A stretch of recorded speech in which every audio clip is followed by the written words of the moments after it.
So, hello everyone, and we're now live. So welcome to today's talk. Today it's part of the All About Me, which is set up by Fee Wood, and today's topic is a conversation with, and it's about mental health.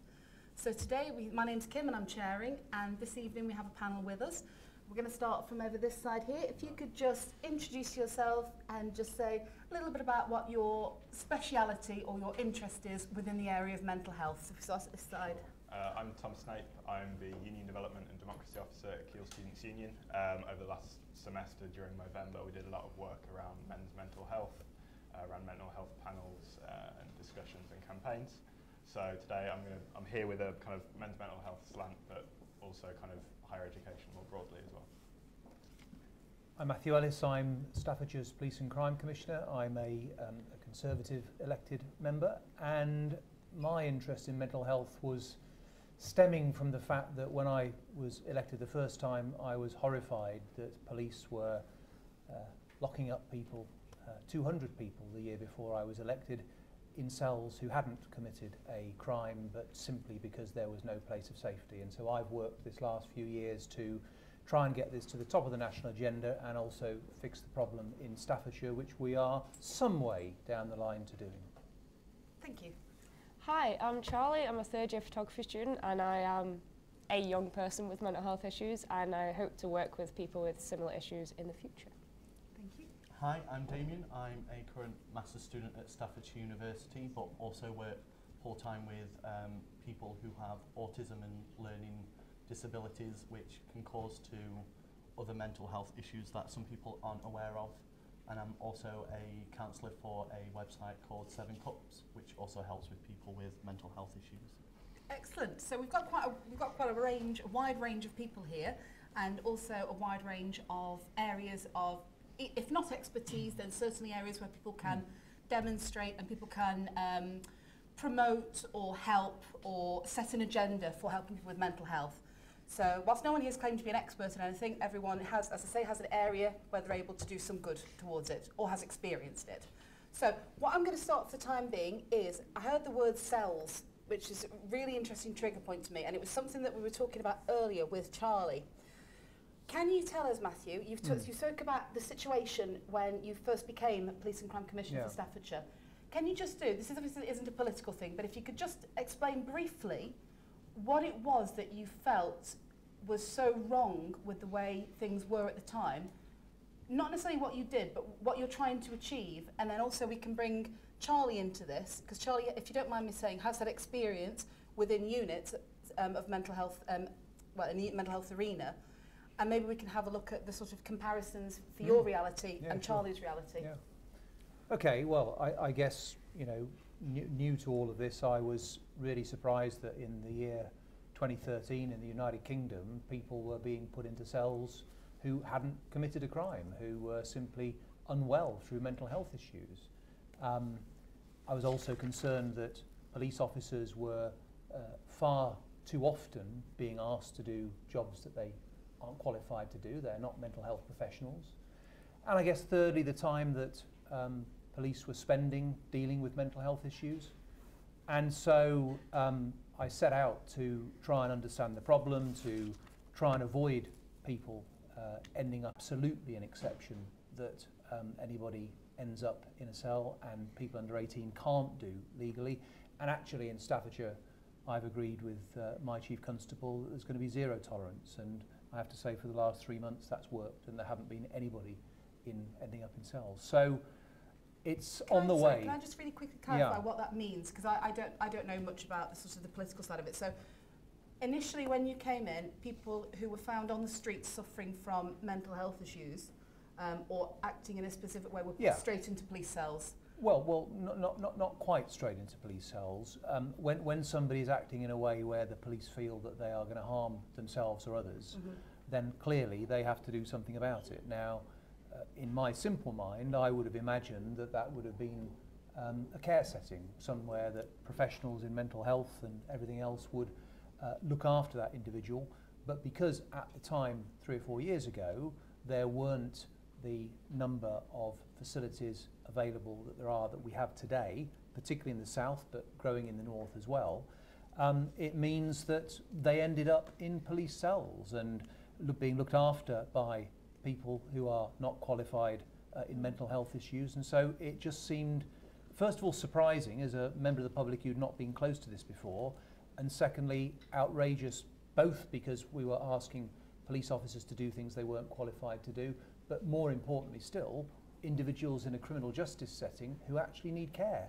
Are there now more centres for people with mental health issues than there were 3 years ago? There are more beds that avoid cells being used, yes, and I've worked very hard. I have an executive group. Sorry, can Tom just interject? Sorry, yeah, so it's quite interesting the comment about facilities we have today. We're still in a situation in the UK where there are days where there are 0 mental health beds available in the country.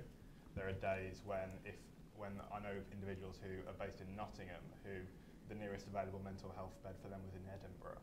We're still in a situation where there is nowhere near enough resource given to mental health provision. But can I just finish what I was saying? So the executive group that we brought together of policing and health actually in Staffordshire has made quite a big difference to making sure that the beds are available. The South have, in the last sort of 3 months, taken 21 individuals because there was no space in the North. Completely agree, it's nowhere near right, but it's about getting these agencies to work more closely together. And actually I put £250,000 into investment to try and get this started. So across the country it varies a lot. The law change means that it's now much more difficult to use cells and impossible as far as underage individuals are concerned. Okay, can I just bring Charlie into this? Charlie, how did you find when you were staying in a facility? Were you close to home? Did you feel that you had been taken away from your secure environment? I was lucky in a sense that I managed to get into a facility and not end up in a cell, of course, because I was, struggling quite a lot. Yeah. But I was taken to Birmingham. And where and I live in Stoke. You live in Stoke? Yeah. Okay. So I was quite far from home. There wasn't much visiting hours. My parents couldn't visit too much. Okay. It is a better option, but like I said before, I was in a unit for 2 years, and it's the same experience as if you were perhaps in jail for 2 years. You end up getting institutionalised and things like that. So as much as I needed it at the time, it's still a lot of improvements can be made. Like I was spoken about going back in about 3 months ago. Oh. Luckily, they had the option of letting me go home and having a home treatment team, which was great because it means because there was no beds close by basically, and I would have ended up 40 miles from home again. Yeah, so, I think that's a really interesting thing we brought up about them being close, and I think to take something away from this, Matthew, I think it's something you're already aware of, but would be useful, is the idea of relocating is detrimental more than it is beneficial to someone with mental health. Would you say that's correct? Yes, definitely. Okay. Yeah. Damien, how do you feel? You work in a setting with very challenging young men and older men. It is just men, isn't it? It is men that I work with, yes. But are they local? Most of them are. Where I'm based, one person their family live in Buxton, so it is a bit of a drive for his family to come and visit, or for him to go and visit them. But it's a case of in that area. It's very rural, isn't it, Buxton? It is very rural, but it was also a case of his last facility weren't really taking note of his particular needs, and they didn't really listen to him. So when his parents were looking at a company, they got suggestions from other people who've been in similar situations and assessed how we would be able to help this individual, and he's gotten a lot better in terms of previous behaviours, because it used to be a case of you try and get him up in the morning and he'd just swear at you. I can understand if it's on a weekend, because who wants to wake up on a weekend? So it's one of those I can completely understand, but it's a case of, because he also has a depressive nature, if he's in bed too long, then that's not good for his mental well-being. So it's a case of then trying to find ways to stimulate him to get up with activities, or even if it's just a case of watching Jeremy Kyle in the morning, something for him to have a rant at, and then just chill out for the rest of the day. Okay. So, speaking about facilities, do you think there are? I mean, this is across to everyone really. What do you think about facilities that are available to people with mental health? We're not just talking about people who are have very severe learning difficulties and challenging behaviour, but people with anxiety, people with depression, people with something that affects. Well, I mean, I got some stats off Fee earlier, which we looked at, and it's 1 in 4 people per year has some kind of mental health issue. 1 in 6 anxiety or depression. 1 in 15 people have tried to commit suicide, but only 1 in 8 receive treatments. So how do you, so in this room, I mean, really, we're looking at a third of us, if not more, have been in that environment, probably more, you know, it's given the nature of the discussion. So what do you think about the facilities that are available? So facilities that are available, I've kind of made a comment already about kind of how that is broadly, but again, the kind of part of the problem with kind of trying to address mental health with specific facilities is that there are a lot of people with a lot of various needs, and it's very difficult for facilities to be set up in such a way that are able to address quite a diverse potential range of needs. Okay, and so building upon that, we're looking at a diverse range of needs, and also we're looking at gender as well. Do you think there is a gender difference between the treatment provided, and we were talking earlier about there being majority men on the streets? Why do you think that is? Do you think there's a gender difference? And if there is, why is that, and what can be done about it in your view? So gender and mental health has quite an interesting interplay, I suppose. So just a few statistics to kind of set the scene, I suppose. 3/4 of suicides in the UK are men. Men are 3 times as likely to become alcohol dependent. The leading cause of death for men under 35 is suicide, yet only 36% of referrals to psychiatric wards are men. Men are disproportionately likely to be impacted by these things, but also disproportionately unlikely to seek support and things like that. And I think part of that is a kind of the kind of difficult thing to unpick is the kind of societal situation where men are in, or kind of that everyone operates in really, where men and women are told they have certain roles and certain ways that they have to act and behave. And for some men who are struggling, they will often leave, you know, what for many people would be a kind of warning sign, you know, feeling anger, feeling frustrated, feeling down, and are disproportionately likely to adopt coping mechanisms like alcohol dependency, like drugs, like anything. Lots of the coping mechanisms that men are more likely to adopt are detrimental to their overall mental health and their overall well-being. So that there's a kind of that gendered issue there, and then that kind of plays itself out in other areas of society. So 73% of missing people are men, 87% of rough sleepers are men, 95% of the prison population are men. So the kind of men will often leave things to breaking point because of the kind of context in which they operate, and that will kind of lead to all of these kind of other situations that we have. That's really fascinating, thank you. What can be done then? Do you think gendered specific targeted awareness, or?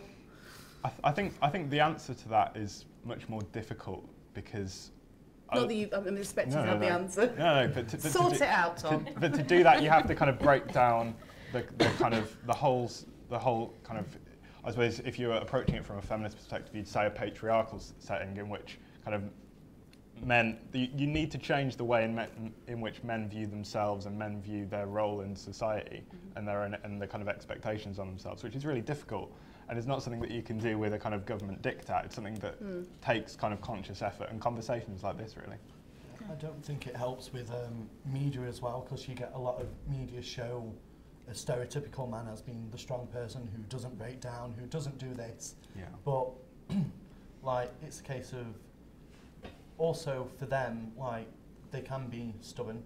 Being a man myself, I know I can be stubborn in particular outlooks. But it's a case of also knowing that there is help there and knowing that it's not going to change who you are as a person to seek that help. But a lot of people tend to ignore that fact, or they're not aware of that fact because of how they've either grown up or what they've seen through growing up. Like for me, I watch people like Mr. Blobby and Dennis the Menace, and you know, other random male outlooks to have a fun and happy life, whereas someone else, say for example my granddad, who's a lot older, he would have seen a lot of different male influences, and he'd have had like characters from the Archers that really wouldn't look at topics like that to inspire him to be able to go and seek help. Whereas for me, I'm always looking at things that are colourful. Like I've been in gender-neutral toilets where there's been signs for domestic abuse at home and stuff, and you know, it even says that men are victims too, but people don't read that small print. They just see it and think it's for the women, and then they carry on. It's one of those things where a lot of culture for people show men as being one thing and women another, and it's a case of that needs to just break. Okay. I think that's obviously, we can maybe do another conversation about sort of gender stereotypes. That'd be really useful. But bringing back, if I ask you, Charlie, you, when you were in the units that you were in, were there many men in the units at all, or were they specifically female? What was your experience? Was there a difference between the way that genders were treated when it came to mental health? Well, I think once you get into a unit, you're kind of treated quite similar because people working there understand, but it was very female dominated in every single unit. I've been in 4 units and every single one was female dominated. One of them was an ED ward. What does that mean? Eating disorder ward. Right, sorry. So, which obviously there's quite a lot of young girls in there, but there was like two young lads as well, and it took them a lot longer through therapy to sort of work out why they had the illness, because they didn't understand it in a society point of view, because men are supposed to be these big, dominant, you know, like strong. Absolutely. But yeah. So. That's really interesting. Okay, going from that, we're going to have a bit of a challenging question, looking at when it comes to men with mental health issues, and we're looking at sort of locking people up or putting people in units. What do we do if someone refuses to take their medication? If someone has a mental health issue, but they are refusing to take their medication. We've talked about not putting them in a cell, but we've also established there isn't necessarily enough spaces for these people to go to. So from someone who's had mental health issues and someone who's working with them, and yourself and someone who influences people, what happens in society when someone doesn't think they've got a problem? Well, I was sectioned. You were sectioned? Do you mind talking about that? No, not at all. I mean, how does that work? I don't really understand much about that. It's apart like from Keep Show. It's like I don't know, because there's a lot of Section Acts and a lot of them are to do with prison. But I was sectioned under the Mental Health Act, which basically meant that they were allowed to force me into taking my medication. So they can still do things like that in a unit rather than a jail. That's fascinating. And can I ask you how that made you feel? It's not very good. No. I didn't want to be there. I didn't believe I should have been there. Okay. Yeah. That's fascinating. Thank you so much for sharing that. Does anyone else have anything to want to talk about? I'd just be interested to know whether kind of upon reflection you would view the kind of sectioning as something that was necessary or not. I still have very mixed views on it. It was possibly necessary at the time. I believe if I hadn't been, I probably wouldn't be on this panel today. But it's not a long-term solution. I was sectioned for 2 years and it's definitely not a long-term solution. Yeah. At what stage are you able to, the way it seems to me, and please correct me if I'm wrong, is that by being sectioned, in almost like being in prison, you had your voice taken from you. Yeah. It must be incredibly difficult to get your voice back. Well, like I said earlier, it's like being institutionalised. You get so used to having sort of everything done for you, being looked after in a sense. You feel safe. But once you try and integrate back into society, it becomes a lot more difficult to try and work out who you are again. Because I was in a unit whilst going through puberty, and it was very confusing as to find out, well, I was sectioned for 2 years when I should have been in high school. You don't know who you are anymore. But how did you feel coming into society after that period of being taken away? If you want me to stop at any point. It's all right. Again, very mixed views. I felt very happy about it, and I felt very free again, but I was very confused. Excuse me. I was very confused and unsure as to sort of what my place was. But like I said, it was possibly necessary at the time. So. That's fascinating. Matthew, have you had any influence on dealing with the sectioning laws or dealing with the, not rougher end, but the more stringent end of the law when it comes to placing people with mental health? Well, I can only comment on the criminal justice side of it, really, but at the end of the day, police officers and limited others only use the powers that we're talking about if they consider that there to be a a danger to the individual themselves or somebody else.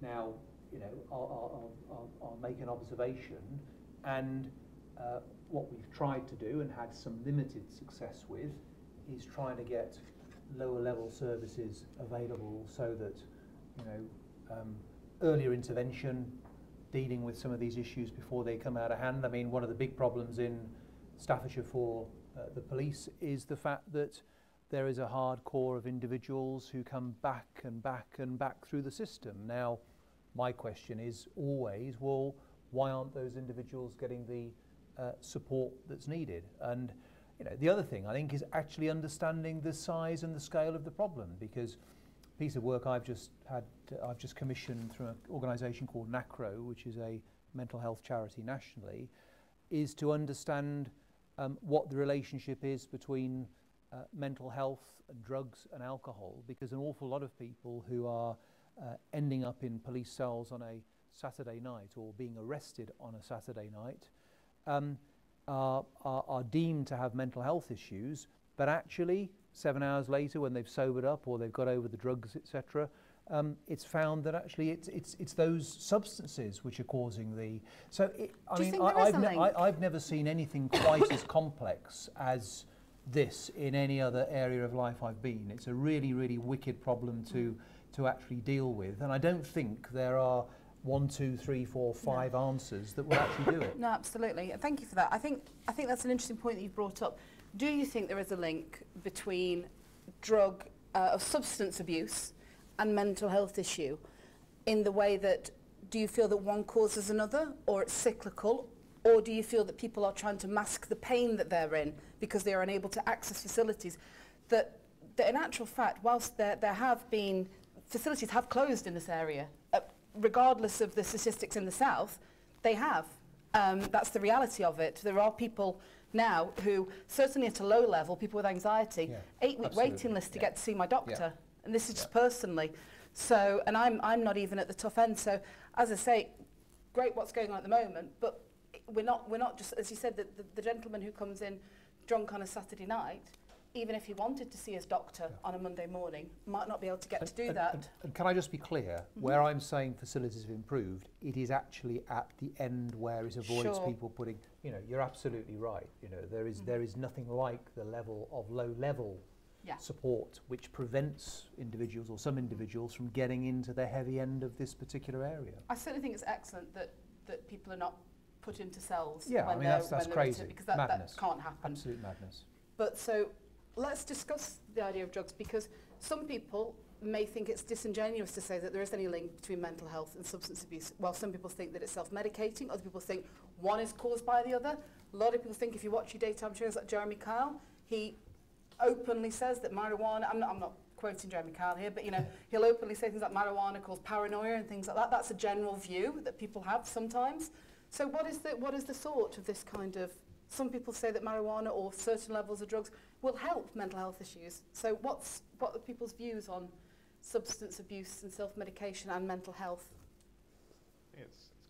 That's quite you just laid a very difficult issue on the table. Yeah, no, absolutely. Trying to find bits of my brain to sorry. I think specifically regarding marijuana and mental health, I think it really, really varies quite a lot.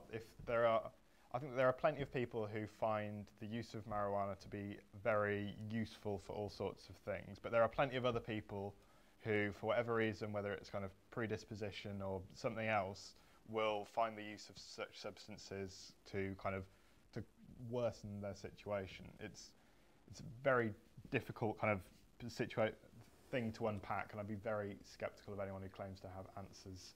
Okay.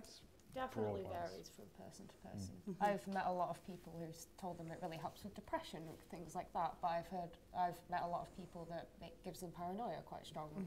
It varies a lot. Do you think people do self-medicate, regardless of whether it's the fact that they can't get to the doctor or whether it's because it's more of an instantaneous result?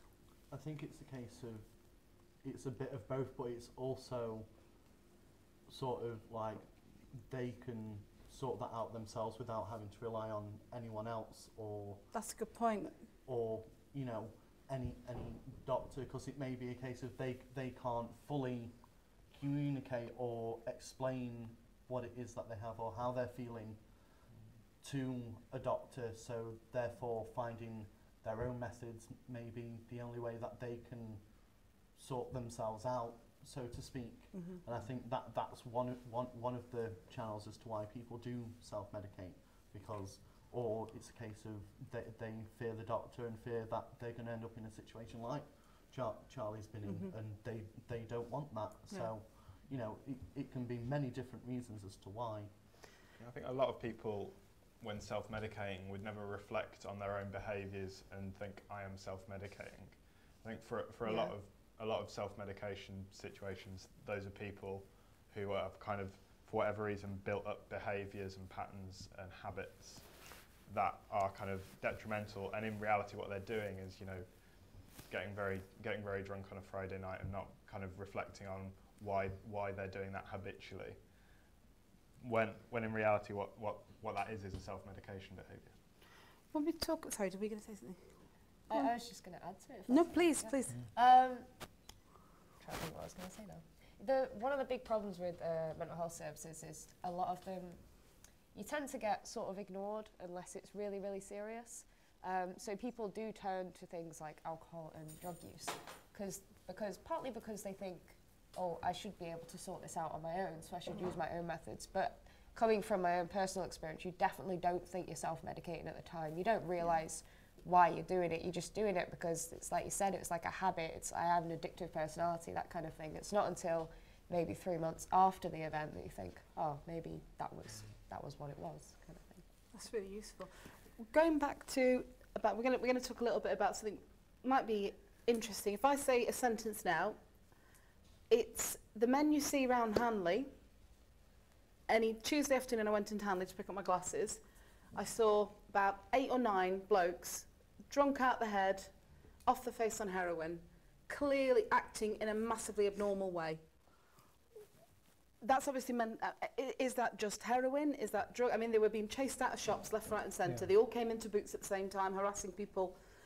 And then one of them I saw later on talking to himself. What's there to be done about this low level? I mean, in someone like Stoke, it's a working class environment and people do seem to slip through the net. Please. I just wanted to say that I've spoken to some homeless people myself as I'm a journalist, and often... Sorry, just get the mic.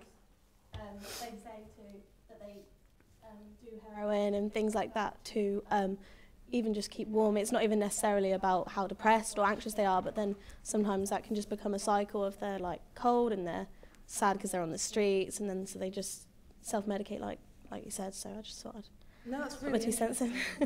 And actually, I can completely agree with that. So I'm trying to give some help to Stoke City Council at the moment as far as policing is concerned.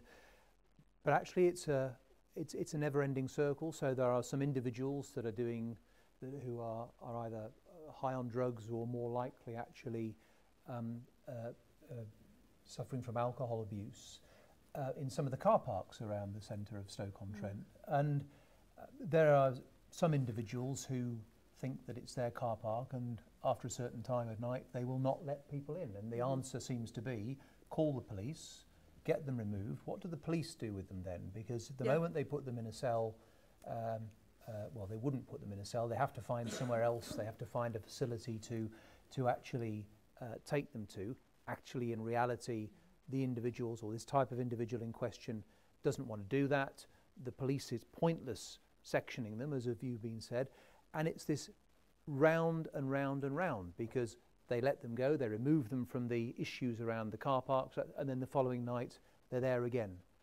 But there don't seem to be any services which are actually aimed specifically at that. I am not an expert, and I have got no idea what you would do with an individual who doesn't want to actually receive help, but who causes an issue for local people, which then means the police need to intervene, etc., etc. And it just seems to go round and round. Okay. Question. Thank you, Lucky. I think when you look at that cycle, you look at the cuts that the council have announced for last year to all services. So the cycle's never going to end because the finances isn't coming in to go into the areas to deliver to make those cycle change. I work in Hanley and I see the exact same man every day. Every day I take him a coffee. because he's stuck in that cycle and people view it as a burden. They think, oh, get rid of that, phone the police, move him along. We don't want to see him here. And moving someone so you don't see them doesn't solve that problem. So what do we need to do to get that investment into the areas? Because otherwise, we're going to be here next year talking about the same man in Hanley or the heroin users who are trying to keep warm, and we're not solving a problem. What investment is needed specifically for an individual in those circumstances? What investment will actually do it? Because I've offered to provide investment in this circumstance, but nobody can come up with a particular service that will actually... thing, isn't it? I think if you invest in schools, so you have support in schools, so teachers have the ability or the capacity to work with young people.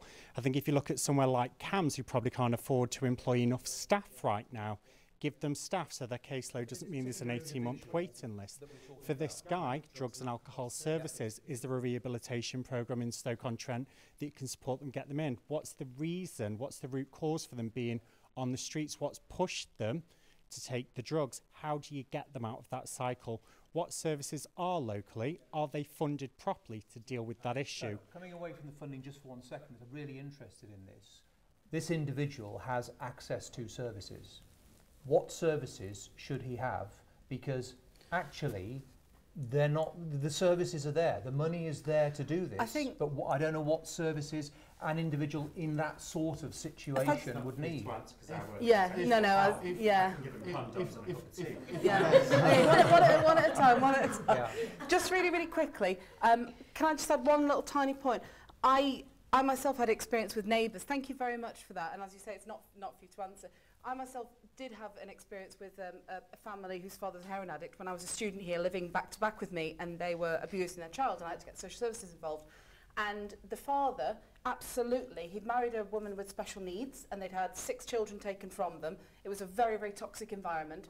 What was needed, and I can tell you exactly what was needed, and I can tell you exactly it's because there wasn't money available.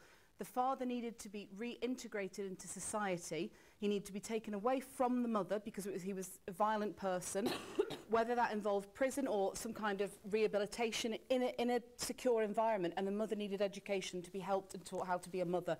That service doesn't exist in Stoke-on-Trent, yet it does in Cheshire. Because in Manchester, there is a very specific unit which actually teaches parenting lessons to mothers, to people who fit into a category. Anyone can have a child, anyone can have a baby. It doesn't necessarily mean they're going to be a good parent. And unfortunately, the only way that you can do this is to remove someone from a toxic environment. But as you say, and I agree with you, sometimes people just don't want the help. But I think we run into a risk here. It's ever so easy to say everything's about money. Now, money is really important, but I'm asking professionals if anybody knows what services could be used in order to help somebody like this individual. Again, I'm not a professional. I personally have been through the crisis helpline and found them extremely helpful. So why is there not some sort of way you can refer somebody, just like, there's a guy over there, help him. Individual, not this specific one, any individual doesn't want to be referred, what do you do? I think we're doing a disservice. I mean, you know, money's tight, I have no doubt about that. But to use money all the time, when actually I think there is a mismatch in services. No, I don't think the level of service... Sorry, just to interrupt, I don't necessarily think people are necessarily saying that it's all about no, money. I think they're saying about services. Sorry, but we use it as a crutch. I'm suggesting, I don't know whether It's about the capacity of the staff, so that... yeah, that's a fair point. Yeah, that's a fair point. Yeah. You go to the first time you try to engage with them and get them into a service, that first meeting, their barriers are up because you are a person of authority. I know what that's like. I don't want to engage with that. You need people to be able to have time to build the trust and the relationship up. This person that I see every day that I give a cup of tea or coffee to, I know that I can get him to a service now, so I get him somewhere so he has a bed. Would you have done that if you hadn't built that trust up with me? Yeah. I don't know, because I phoned the street team, which there's an app, you can use it to report in. I've used it. They don't have a good relationship with this person because something's happened which has created a fear.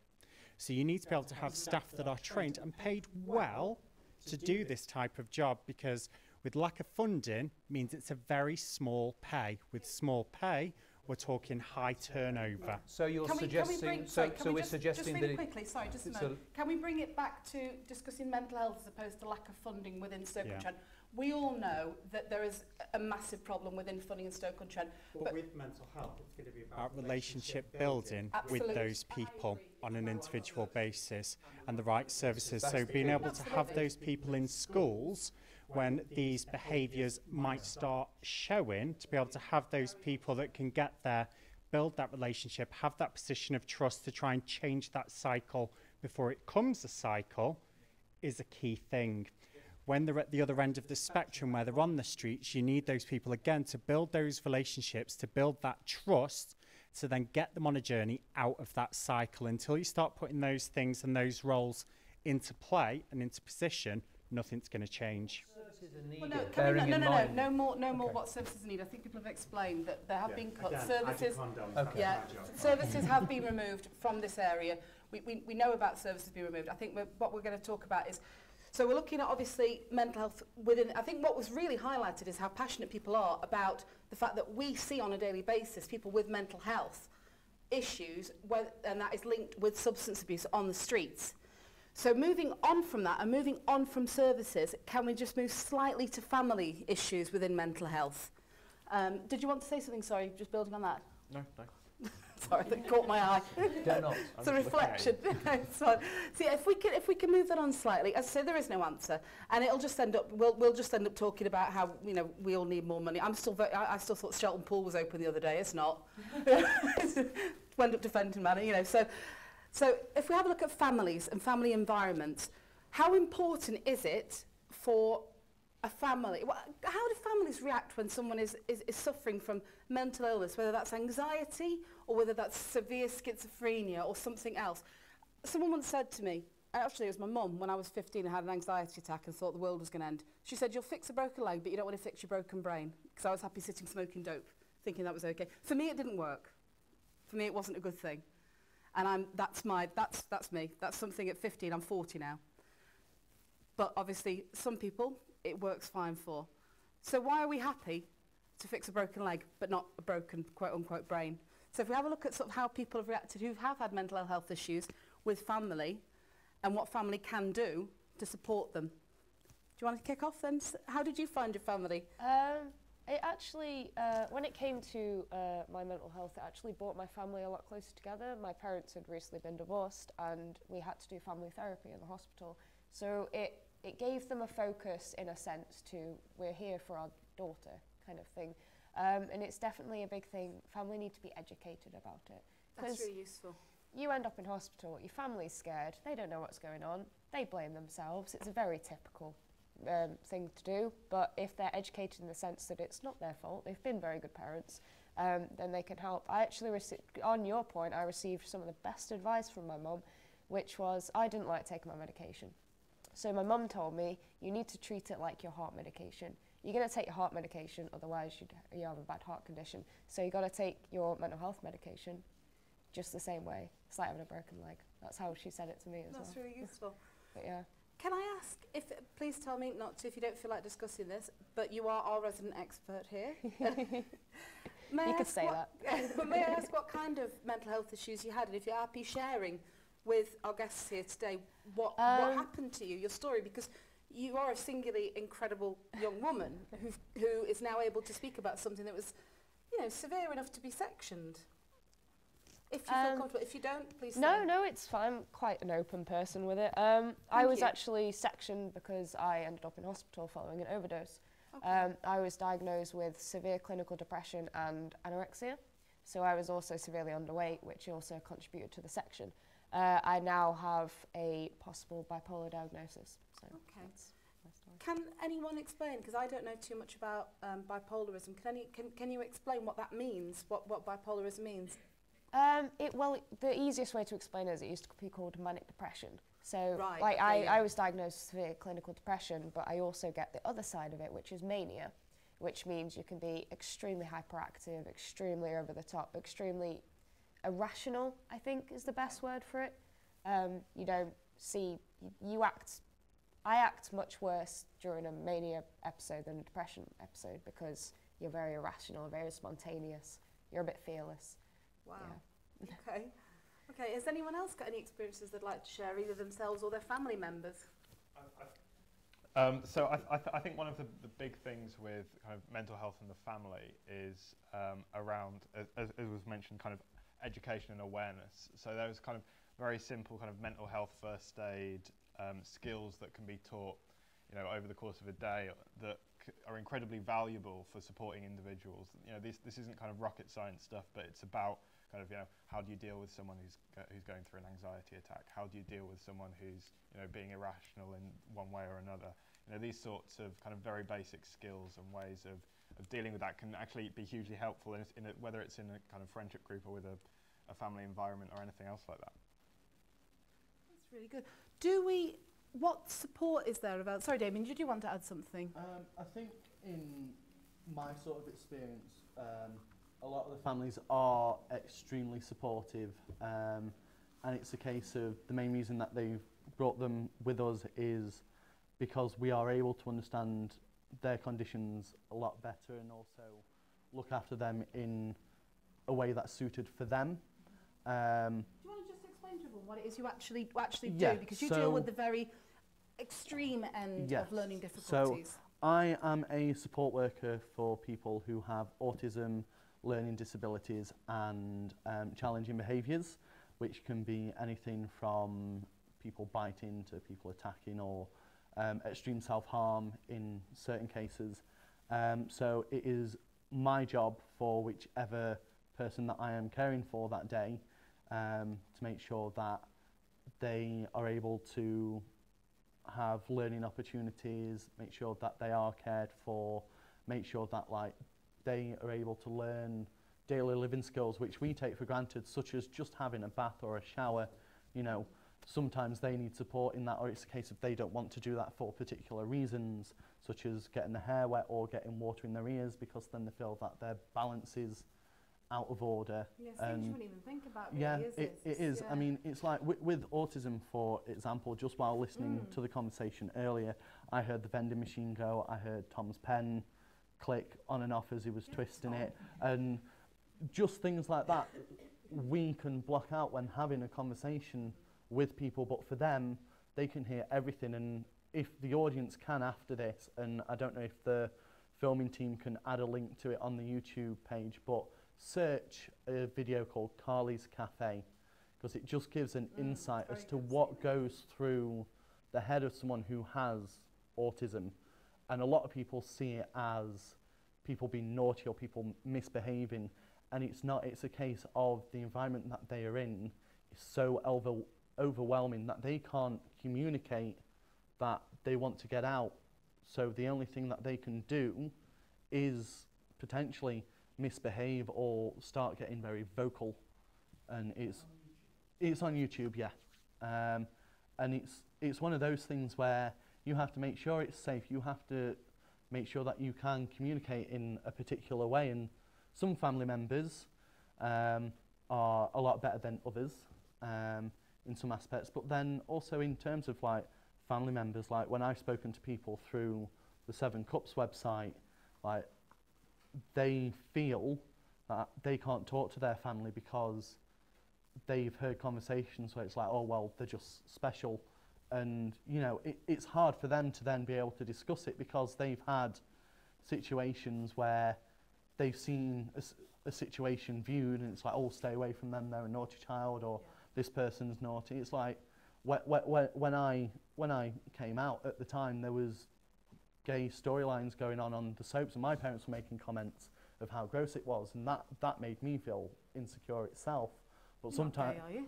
Maybe, but it's one of those where, like, if you can't turn to your family, who can you turn to? But then sometimes once a family member knows, their attitude does change, but then sometimes it doesn't for people. If you look at cultures across the world, some people still completely disregard mental health, completely.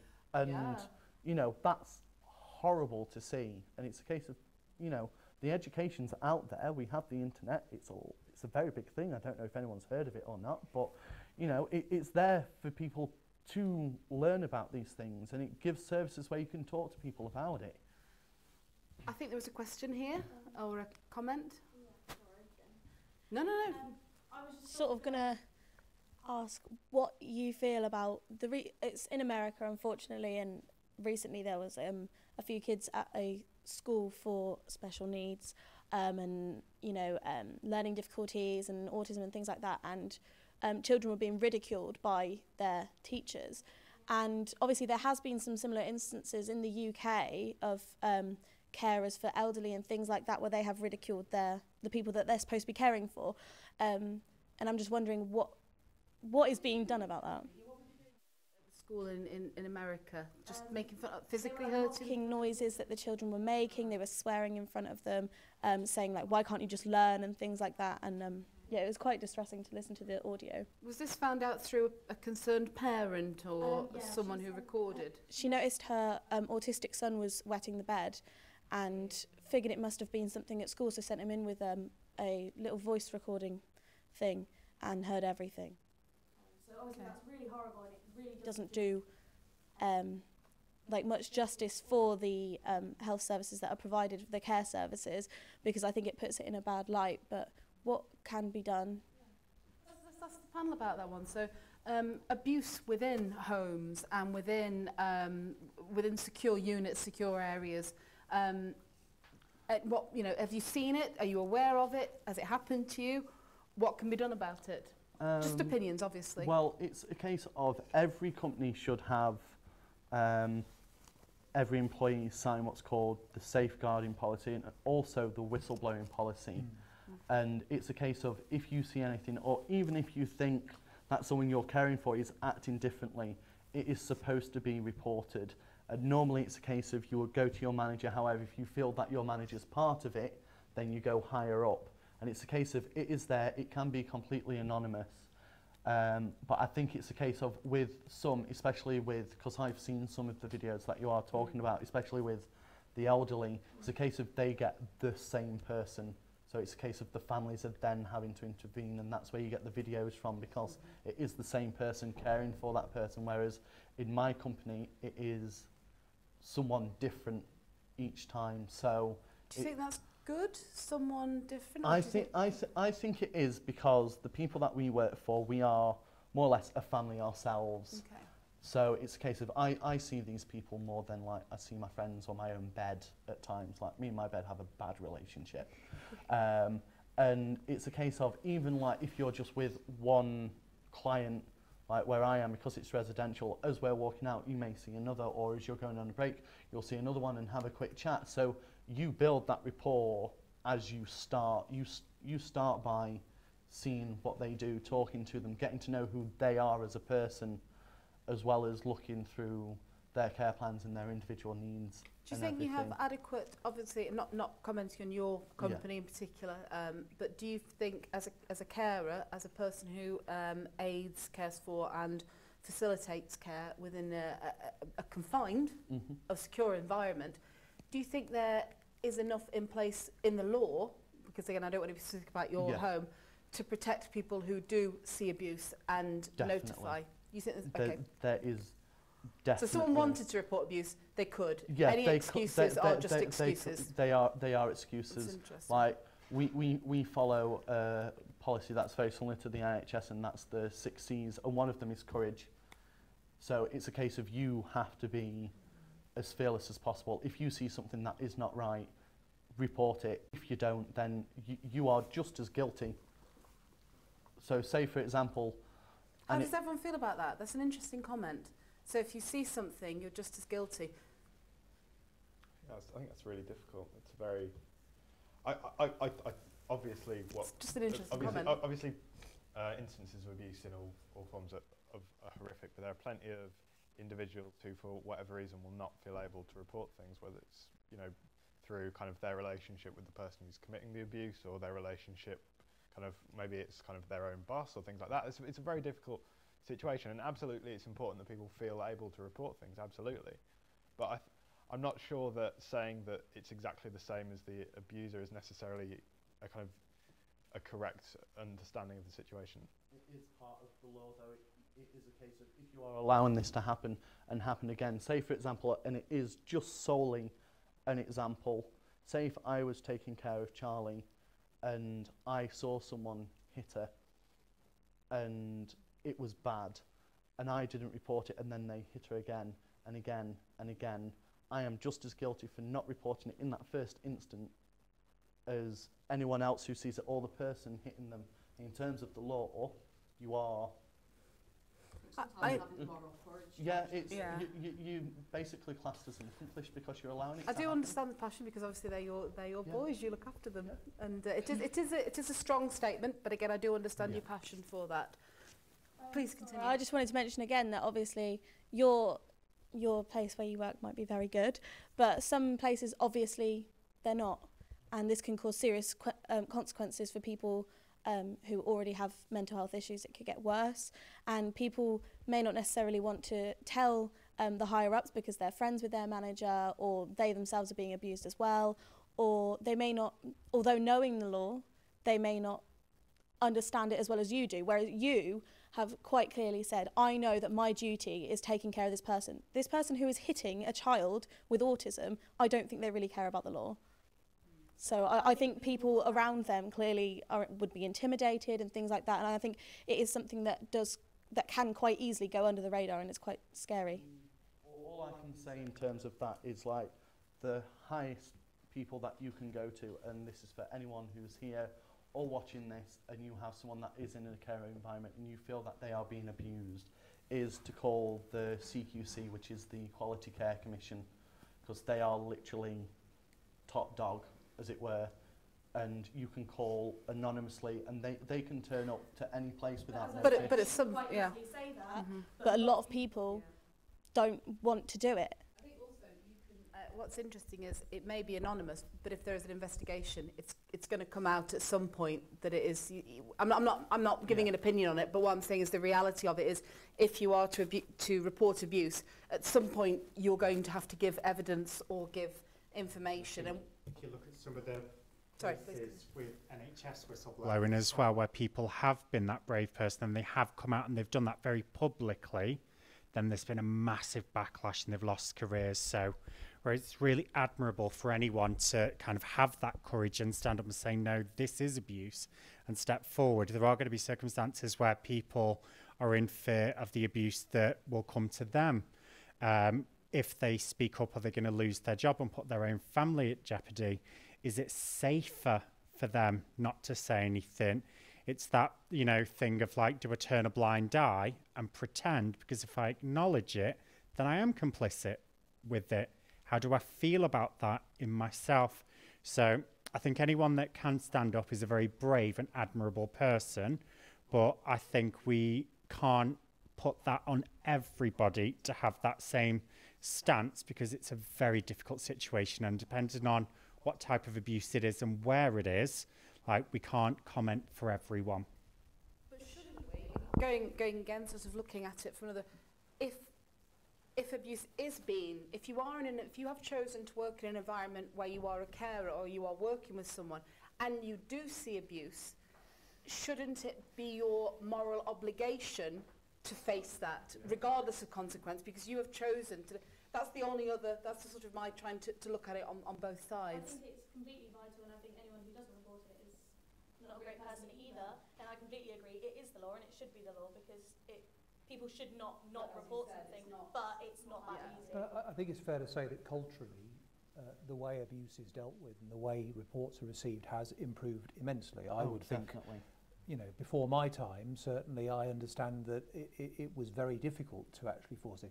Actually, you know, there are some that say it's gone too far. I think it's absolutely right what's just been said, but it's really important to understand that the authorities, be the NHS, police or others, are now much better equipped than ever before to actually deal with it and to make sure that individuals who report it do not lose out, do not find themselves in difficulties. How do you mean go too far? So can I just bring up on that point? What do you mean by that? There are some that think that the accusation of abuse is overly used. I think actually with good investigating authorities, it's always best to be on the safe side. You know, I was involved at the tail end of Stafford Hospital, and that was well, I mean, that just goes. Yeah. You know, don't wind me up about that, because I saw that at the tail end full on. I saw the complaints that had been stacked up. I saw the stuff that had been. It doesn't matter. But I think it's fair to say that people can be more confident that at any point I've seen that if they report abuse, it will be looked at properly and there will be no stone unturned. I think what's... Sorry. Can I just ask this lady? Sorry, I'm just going to shout. No, it's fine. Go on, just shout. I think it's for the live stream.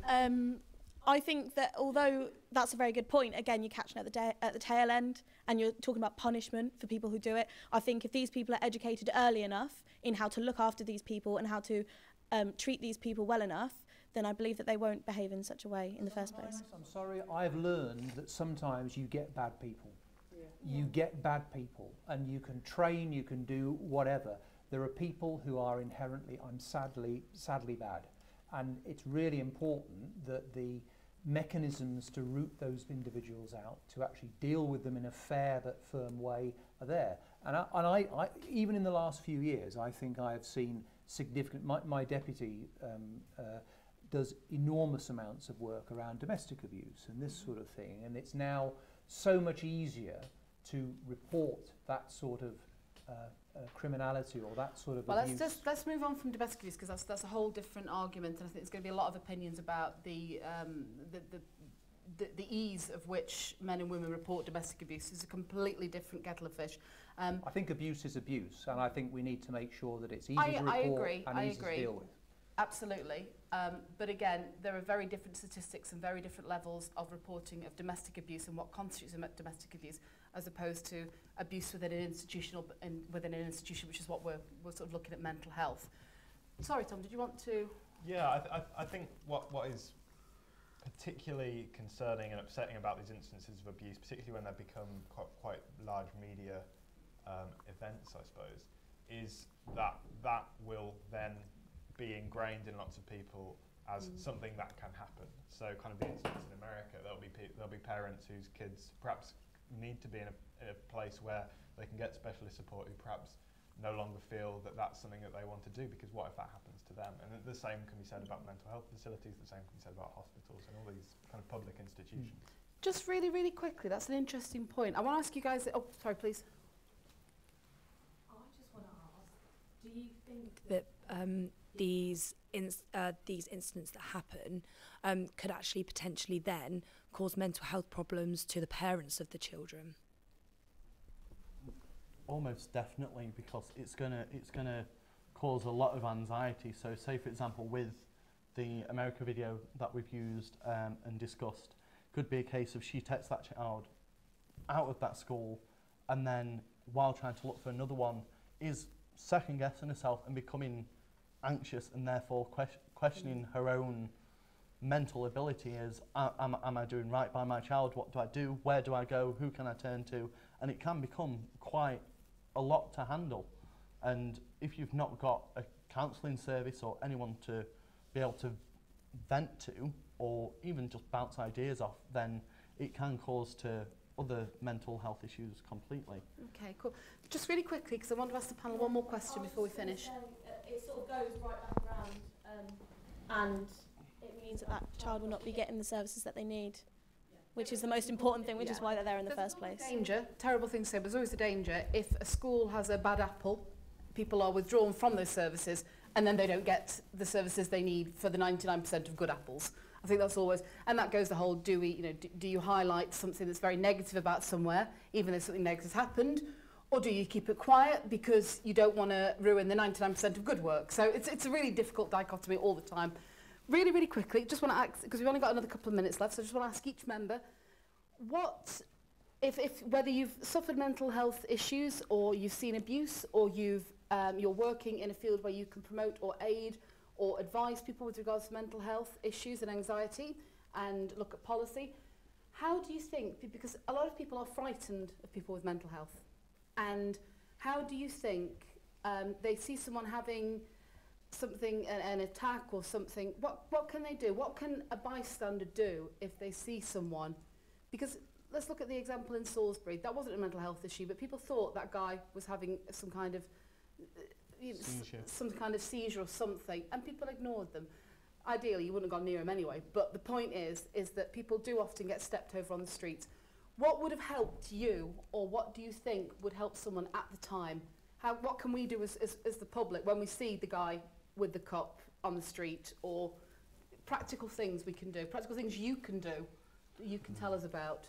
I think it depends on the circumstances, because the people that I look after, like, you'd see them in the public, and I have a few that are very vocal and non-verbal communicators, so it is a case of... They make noises, it startles you in public.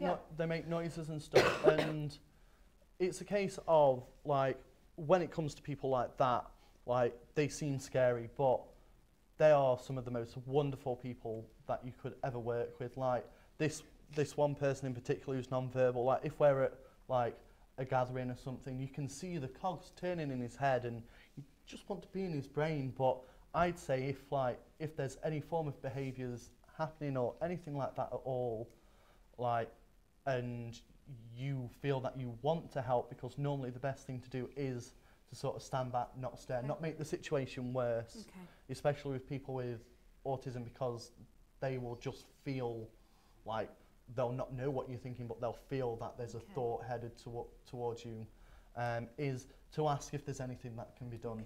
And whoever's staffing that person will either politely tell you, no, it's fine, everything's sorted, or could you please call an ambulance, or could you do this for me? Like, ask if there is anything you can do. Thank you, that's really useful, Damien, thanks. Charlie, what could people have done differently? I definitely agree on that point. I mean, there's definitely a lot of instances that I've been in that I've had ambulances called for me when it wasn't necessary. The best thing you can do is, one, remember that we're still people. We just have an illness. We're still like a human being. The second one is always ask what it is you want them to do. So, say, like, don't pretend to understand them, don't pretend that you know what you're talking about, but if you admit, I don't know what to do in this situation, what will help, then we'll be able to tell them. So that's definitely the best thing. Thank you. Slightly different question to yourself, Matthew. What are you going to do to help people, or what are you going to do, given your position, to influence other people to help people with mental health issues? Very briefly. Well, I think all I can do is to try and do what I've been doing for the last 4 years and keep doing it. I mean, I'm not allowed to talk about services, but I don't understand what services are needed, and I think we need to understand the problem before you can actually fix it. Wonderful. Thank you. So I think the point that was raised previously about if you've met one person with anxiety, if you've met one person with depression, you have met one person with that condition. The kind of way conditions manifest themselves can vary hugely from person to person. And understanding that is really, really important. There are similarities, but there are going to be a lot of differences as well. I think another really important thing we can do is just have conversations about our own mental health. These kind of low-lying discussions are really, really important, and the kind of thing that doesn't happen enough. I must say, particularly among male groups of people, men will disproportionately not have the kind of social, supportive group of friends or family that generally women will find that they have.